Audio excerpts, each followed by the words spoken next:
céder le moindre centimètre carré de l'État d'Israël pour un État palestinien. On le sent bien, c'est extrêmement difficile pour une grande partie de la population israélienne, sauf que si demain on veut qu'un État palestinien existe, il n'y aura pas le choix.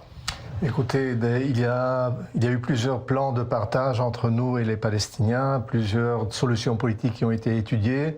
La plus banale et celle qui existe en fait, c'est l'autonomie palestinienne qui a été transformée en soi-disant État palestinien. Il y a aujourd'hui 2 États palestiniens, un État à Gaza, un semi-État en Cisjordanie.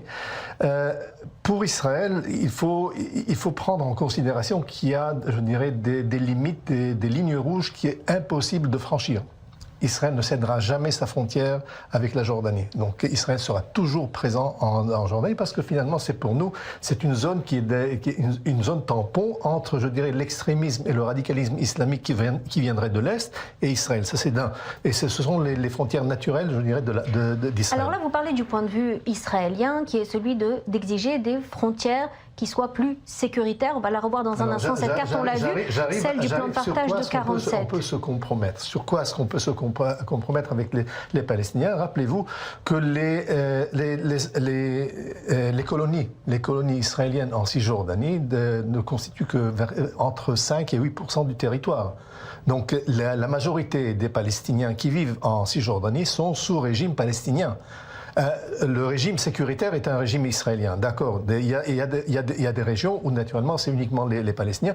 Donc c'est là où le compromis peut se faire. Donc essayer de voir dans quelle mesure est-ce qu'on peut, en quiproquo, remplacer certaines possessions ou certains territoires et les ramener afin de créer une homogénéité palestinienne. La question c'est surtout est-ce que les Juifs et les Palestiniens aujourd'hui ont le même paradigme, à savoir pour les Israéliens il s'agit d'avoir des frontières qui soient le plus sécuritaires possible, mais globalement, on accepte la création d'un État palestinien. Côté palestinien, en 1947, lorsque le plan de partage a été refusé, c'est parce qu'on n'admettait pas la création d'un État juif. Est-ce que de ce point de vue-là, il y a eu une évolution? Écoutez, ayant parlé avec l'élite palestinienne et en négocié avec eux, il y a je dirais un entendement qui dit très bien que Israël est un fait accompli, il faut vivre avec. On vient aujourd'hui encore, on entend des journalistes et des penseurs arabes, koweïtiens, saoudiens répéter la même litanie qu'Israël est un fait accompli. Donc, à partir de là, il ne faut pas trop pousser. Il y a aussi une lettre de reconnaissance que l'OLP a donnée à Israël le 8 septembre 1993,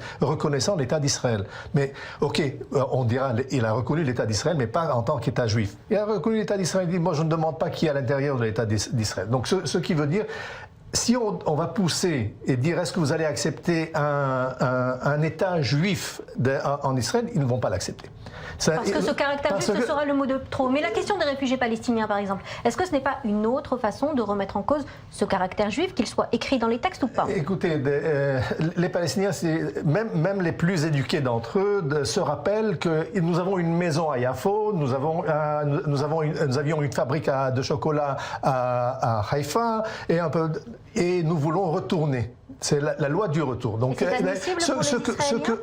c'est inadmissible parce que pour les Israéliens, il y a eu 1,5 million de Juifs arabes qui ont quitté, de Juifs qui vivaient dans les pays arabes qui ont quitté. Donc moi, je suis un des exemples. Donc nous avons quitté. Parce que vous avez quitté le Liban. J'ai quitté le Liban. Donc nous sommes là, nous sommes établis. L'État a voulu nous assimiler. Donc on ne se sent plus étranger. La première génération, la deuxième génération sont déjà des Israéliens. Si les Arabes avaient fait la même chose, on aurait atteint depuis longtemps de grandes solutions. On aurait donné des compensation, on aurait trouvé des systèmes de coexistence. Je vous donne un exemple. En Belgique, et dans les frontières belges et hollandaises, vous savez, il y a des villages belges qui sont en Hollande et des villages hollandais qui sont en Belgique. Et quand il y a des élections, les Hollandais votent en Hollande et les Belges votent en Belgique.